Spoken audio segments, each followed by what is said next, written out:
All right, my friends, Eddie from Totally Wired Guitars here, and today we're going to be talking about something that's definitely going to get people riled up, because you know how guitar-related debates go. If someone doesn't agree with you, they're going to do everything in their power to tear you down. The topic at hand is something very interesting, and at the center of it is this beautiful pre-CBS, all-original Jazzmaster. And it's very curious because this thing came into me and my client had a very, very specific request. When he first got this guitar a number of years ago, there was something magical about it, he said. And that thing was how well this guitar resonated. Unplugged, it was the most resonant thing that he had ever played. Now, it probably helps that the wood on this thing is about 50 or so years old at this point. Nice and dehydrated, light, woody. But over the years, he had brought it in for service at some very reputable techs. And the last time he brought it to someone here in New York City, someone that is really, really well known and famous, when it came back to him, after a while, he started to think that something was wrong. Some of that mojo, some of that magic had been lost somehow. And the resonance was gone and replaced instead with a more kind of muted vibe that he wasn't expecting, especially after bringing it to somebody super reputable.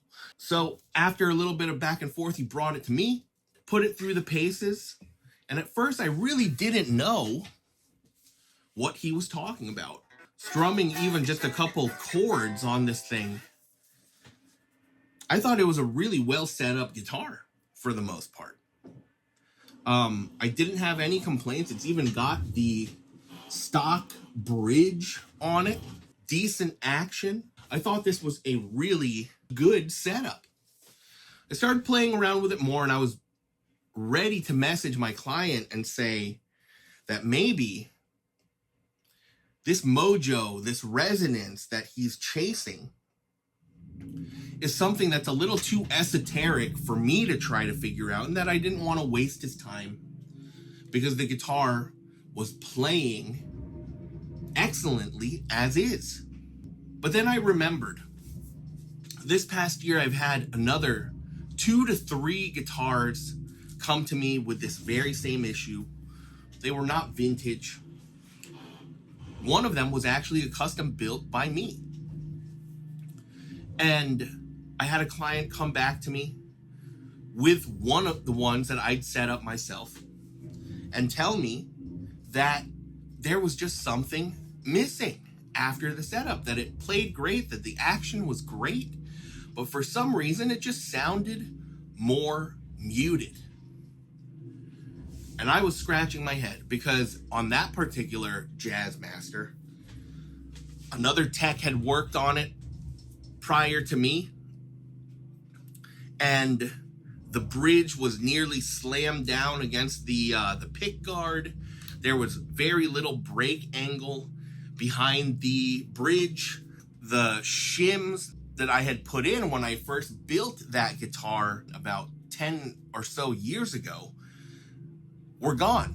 So a lot of the work that I had done to make the guitar great had been undone. This is something that I've seen time and again for some reason when clients that have moved away or have lost touch for whatever reason decide to try to bring it to somebody else, and they end up undoing the work that I had meticulously done. So anyway, I had just finished a custom build, and one of the things that client had requested was for a full pocket shim. Now, these were 1 degree full pocket shims, and it worked out just fine on that custom build. No complaints from that client. But it came in a pack of 3, so I decided to use it on another client's guitar. And that was the one that came back to me and said, Eddie, I feel like something is missing. It feels more muted, doesn't feel as resonant. Offered to meet up with him, and we took a look, and I said, hey, you know, for all intents and purposes, I've given you back the height that you needed on your bridge so that you have proper brake angle. I've used a full pocket wooden shim, and it plays great. And I'm not sure what it is that you're chasing, but I'm willing to take it back to take a look. At that point in time, he said, nah, I trust you. And I said, are you sure? Are you sure? You know, I'm happy to take it back to redo, because all of my setups and all of my work comes with a 30-day guarantee. And he respectfully declined and said, I'm just gonna try it out, and maybe it's something that's just in my head. Now, fast forward to a little bit later, and I am redoing one of my own guitars, and I have one of these full pocket shims left. And that guitar was this one here, this beautiful American original FSR charcoal frost with an FSR Japanese bound and block neck. And this guitar was super resonant, even with the poly finish on the original black body that it came with. And I put one of those full pocket shims in on this at first, and I thought to myself, boy, even though it's lighter weight and even though it's finished in nitro, for some reason, this Jazzmaster is just not resonating in the same way as I remembered.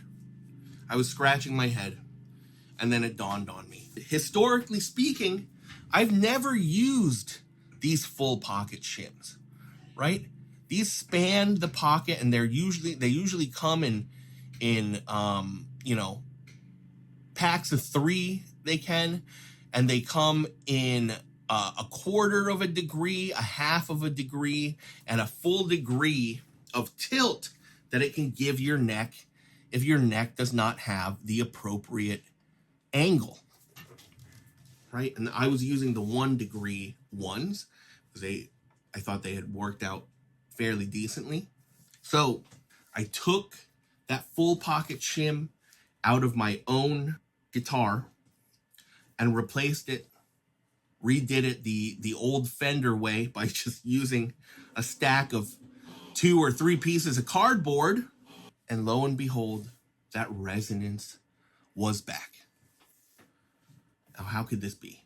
I do not have a scientific explanation for why that is, because if you think about it, a full pocket shim that's making contact with the entire base of the neck should be superior to just using, you know, a little bit of material, whether it be cardboard or even wood again, or even just, you know, a cut up piece of pick or sandpaper, or the things that people usually use.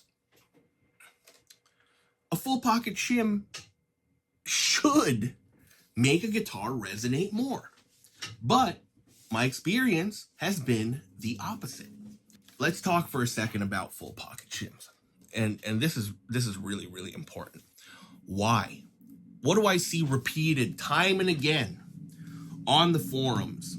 I feel like there has been a lot of disinformation going on. And I feel like full pocket shims have come to be regarded as the superior method of shimming because of a problem that's called the ski jump. Let's summarize very quickly what a ski jump is. So a ski jump is basically when a fretboard develops a little hump towards the end, right? That makes it problematic for having low action, because that little bump makes it so that you have to raise your bridge and or your saddles high enough to clear that little bump.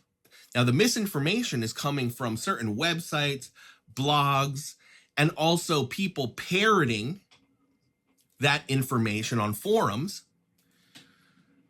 that the reason, one of the main reasons for why necks develop ski jump is because of inner pocket shims, i.e.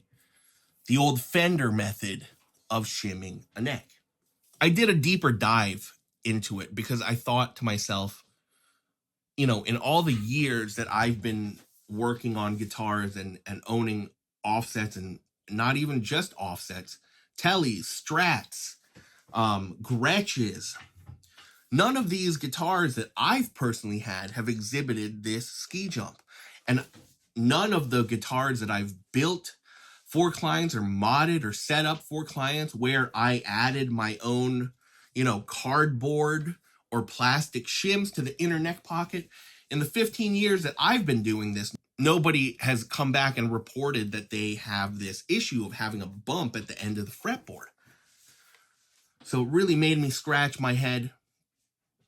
I went back, started to do more research, and I found an epic thread on talkbase.com of all places.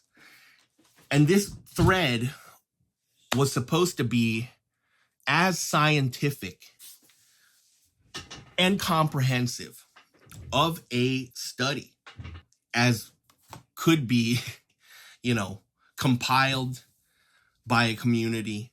It had data from dozens of luthiers, professionals in the guitar building and guitar tech industries. And really early on in this thread, many of these luthiers begin to debunk this idea that ski jump is caused by inner pocket shimming. I'm probably going to botch this. I will link to that talkbase.com thread on this if you're interested. It spans almost a decade or over a decade's worth of submissions. The first point that is raised that is very, very compelling is that ski jump does not only exist on bolt-on necks. It shows up on Gretches, it shows up on Gibsons, right? So that already kind of wipes the fact that inner pocket shims cause ski jump.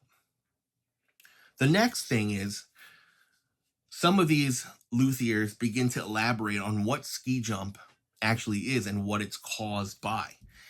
And in a nutshell, the tension between your tailpiece or your bridge and your nut and tuners over time results in compression of the wood. And because the heel, right, or towards the heel of a neck and fretboard is this concentrated point of connection, a lot of that tension that's built up over time ends up compressing the wood and forming this bump right about there, right up the neck somewhere for some reason. And again, my apologies for not being a fucking scientist here, just trying to paraphrase what I learned. But that was basically the explanation, that wood, and it makes sense, wood compresses, right? And this is a particular point of tension that results in this, the compression at that spot. In summary, inner pocket shims are not the root cause of ski jump. I am now curious to see if we can bring the mojo back on this Jazzmaster by removing, the only thing that we're going to do here is remove this shim. We are going to measure how much of a tilt it is giving this neck, and we're going to recreate that amount of tilt using just cardboard, getting as close to it as we can. All right. And then obviously being able to gauge resonance on YouTube or Instagram or whatever video platform is not going to be possible. So you are going to have to trust me on this, because I'm going to be giving you my first impression. The camera is going to be on me as I'm reacting to this, and it's going to be really interesting. I'm curious to see, and I'm hoping that, like with the charcoal frost Jazzmaster, that getting rid of the full pocket shim is going to bring back that heavenly resonance that all Jazzmasters should have. All right, so let's go ahead and move on to the table and see what's up. We are going to just quickly get a perception test here.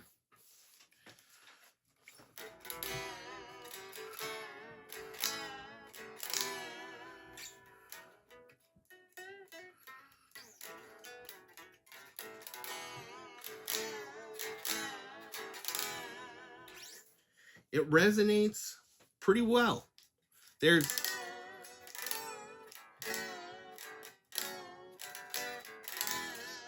It's missing some of the top end sparkle, I feel like.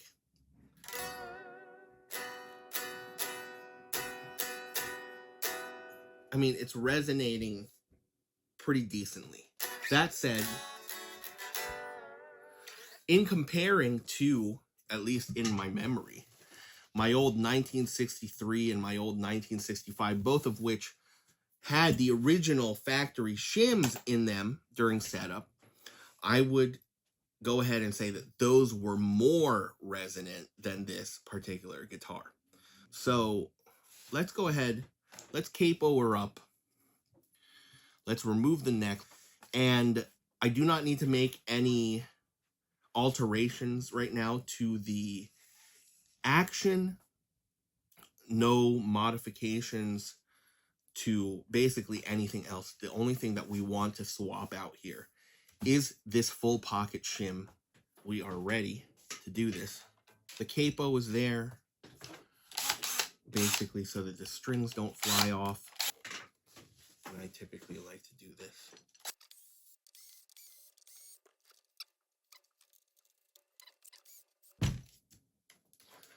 Okay. All right. So here we go. I was correct. It was a 1 degree shim. There is no additional shim under there. Just that 1 degree StewMac. So, and this is happening with a very, very expensive shim. But even though I've used cheaper ones, like from Amazon, people are still having the same issue even with the more expensive shim. So it does not come down to, you know, where it came from. I think they're all pretty much made of the same kind of wood. Let's also, while we're here, let's get a look at the neck date. Oh no. Unfortunately, there is no neck date on there, as you can see. Definitely vintage. I mean, rosewood from today definitely does not look like the rosewood that we have on here. It's pitting. It's just, oh, it's wonderful. So 1 degree, I'm going to go ahead and guess that it's going to come down to about, so that is in millimeters, that's about 1.5 millimeters worth of shim.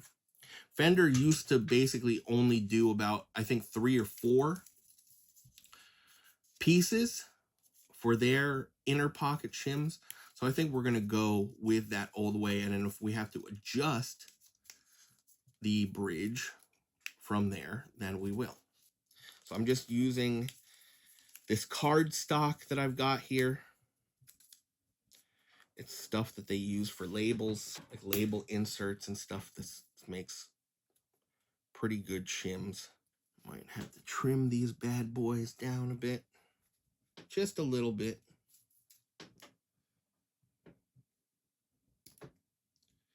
And then we're going to trim the edges give it that vintage kind of shape that Fender used to do.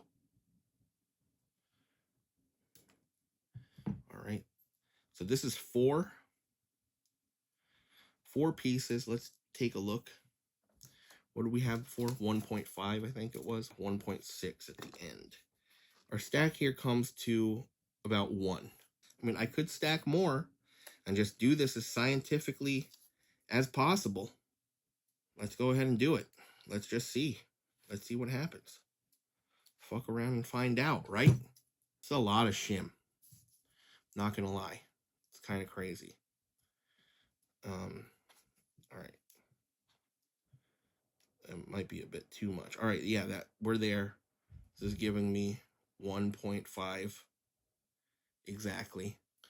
We're gonna drop that in to where you can even see like a little divot here where the old factory Fender shim used to be. And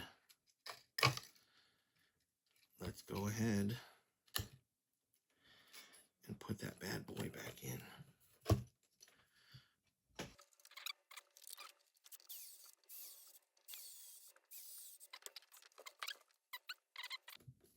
Realign the neck a bit.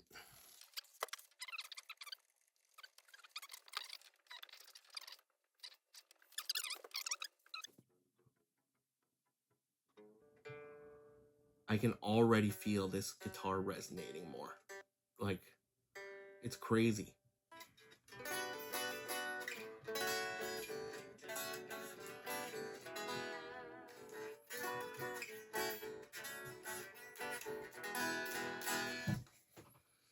Yeah, I think that did it. Now, this is something I typically do once I have readjusted a neck. And this is important because I feel like it helps the neck to set in its natural orientation, helps to calibrate the neck, and helps to the guitar to resonate even more.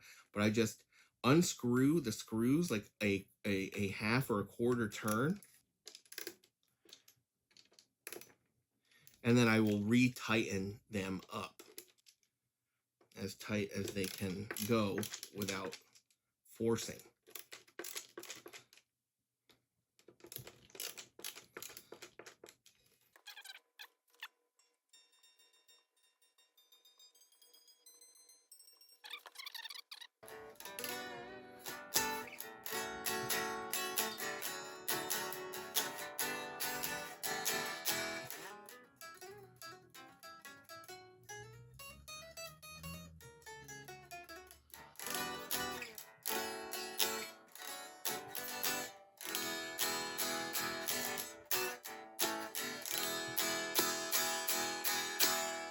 Oh, mama. I think that did it. Not even having to change the strings. I didn't do anything else to the setup. Literally just got rid of that full pocket shim. And I think if I were to explain and try to put my fucking scientist hat on right now, I think the reason why is that even though it's wood to wood on a full pocket shim, this type of wood and maybe the density of this wood dampens the overall resonance of a neck, because it's still, the vibrations from the neck itself still need to go through this thin piece of wood before resonating and vibrating into the body. Whereas having, inner pocket shims, despite the fact that, you are tilting back the neck just on the innermost part of the guitar, the majority of the heel of the neck, the base of your neck, is still making direct contact with the body. And I think that's it. I think that's me fucking pretending to be Bill fucking Nye over here. But I think that's it. I think that's the reason why that perception of resonance being lost happens when you use these things. So needless to say, at least for me, I am no longer going to be using these, whether it be StewMac or like cheaper stuff from Amazon. Not my jam. Not my jam. Anyway, I hope that was informative. Definitely check out that thread on talkbase.com if you're curious to learn more about the ski jump phenomenon and what actually causes it and what doesn't cause it and why it happens. I think it's important to arm yourself with accurate information and data that is not just I mean, that's what makes the guitar world go round, right? Is parroting information that other people have formed before you. And I think that it's good sometimes to just, to do your own research. It's not good sometimes, it's good all the time, right? You do your due diligence looking up reviews, asking people for their opinions on stuff on forums. Now, this one is a big one because I feel like it affects the vibe of your instrument. And if you just follow other people's telling you that full pocket shims are the fucking best thing since sliced bread, but then some of you are experiencing this deadening effect or this muting effect on your guitars, even if installed properly. And again, this setup was done by someone, and I'm not going to name them, but I respect them a whole lot, right? And it's someone that has been part of the New York scene for a really long time. Very, very respected luthier and tech person. So this was not done by an amateur. It literally comes down to this. Anyway, that's going to be it for this one. If you enjoyed it, please don't forget to hit like, subscribe. It helps the channel to grow. And on socials, don't forget to follow Totally Wired Guitars for more offset guitars setup